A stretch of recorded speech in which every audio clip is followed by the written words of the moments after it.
This is part of a series detailing more than 40 officer-involved shootings and numerous instances of police brutality in Jacksonville, Florida in the last 3 years. Each video details one incident and contains graphic images. Viewer discretion is advised. For the body-worn camera footage only, skip to 4 minutes and 15 seconds.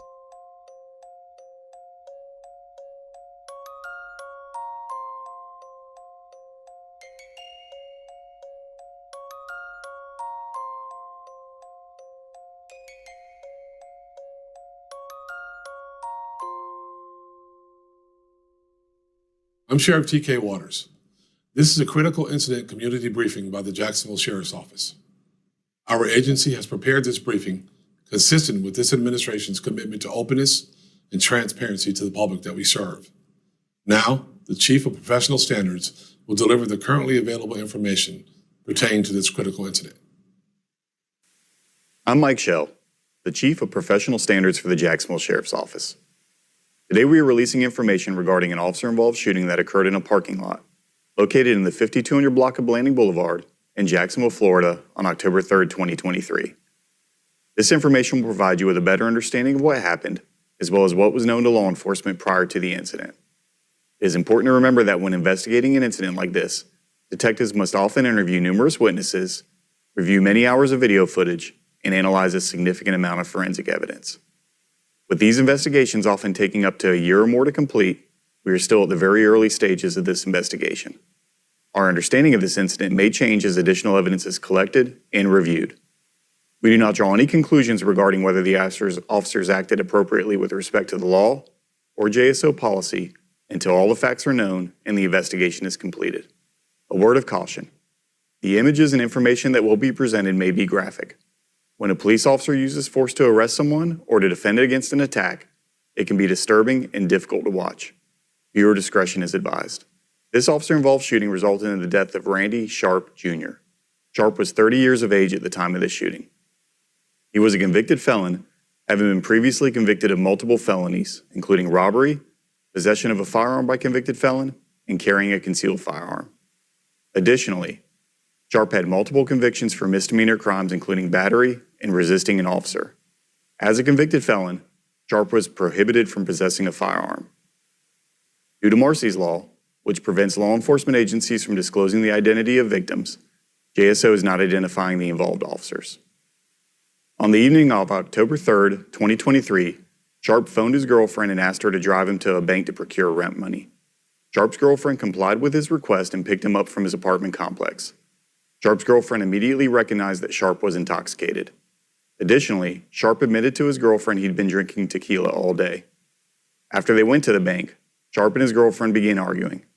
Sharp's girlfriend, the driver of the vehicle, pulled into a parking lot near the intersection of 103rd Street and Blanding Boulevard.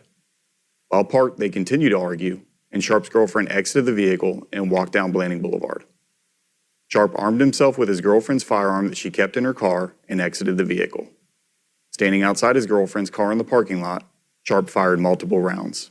Two officers, driving together in a patrol vehicle down Blanding Boulevard, heard the gunfire coming from the nearby parking lot and observed the girlfriend's parked car with the hazard lights flashing.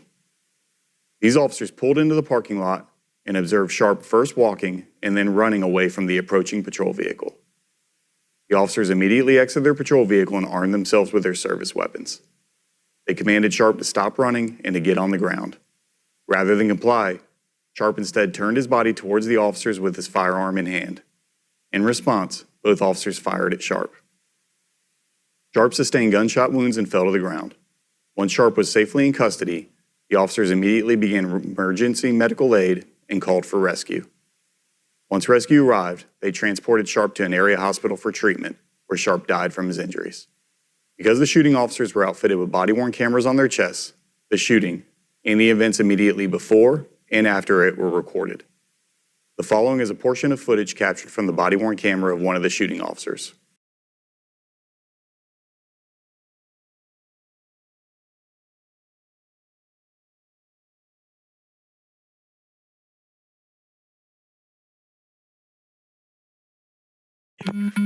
Stop the goddamn car! Roll up, man! Stop the fucking car, bitch!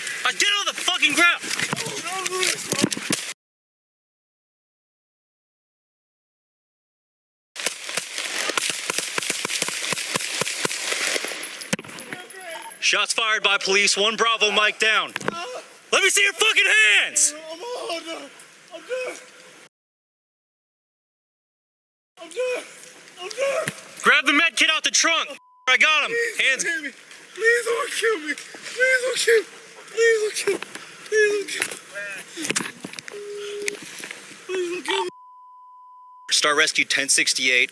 Multiple 18s of the torso. Please don't kill me. We're administering first aid right now. Grab it! Come on, man! The green bag! Let's go! Let's go! Suspect info.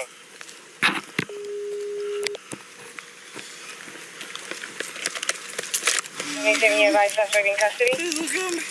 Suspect is down. He's 18. Multiple gunshots to the torso. We're administering first aid right now.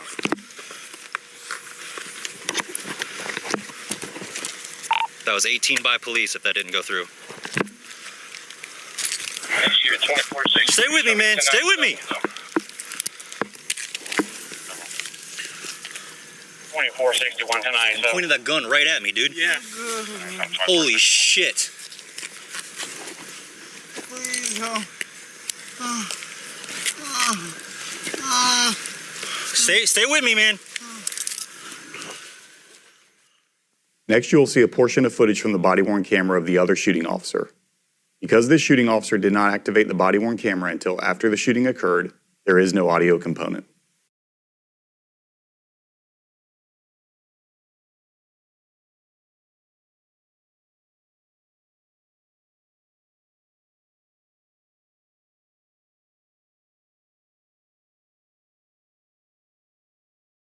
Crime scene detectives responded to the scene and collected the .40 caliber gun that Sharp was armed with near where he fell to the ground. Additionally, 7 .40 caliber casings were located and collected in the parking lot near where the officers first observed Sharp in the parking lot.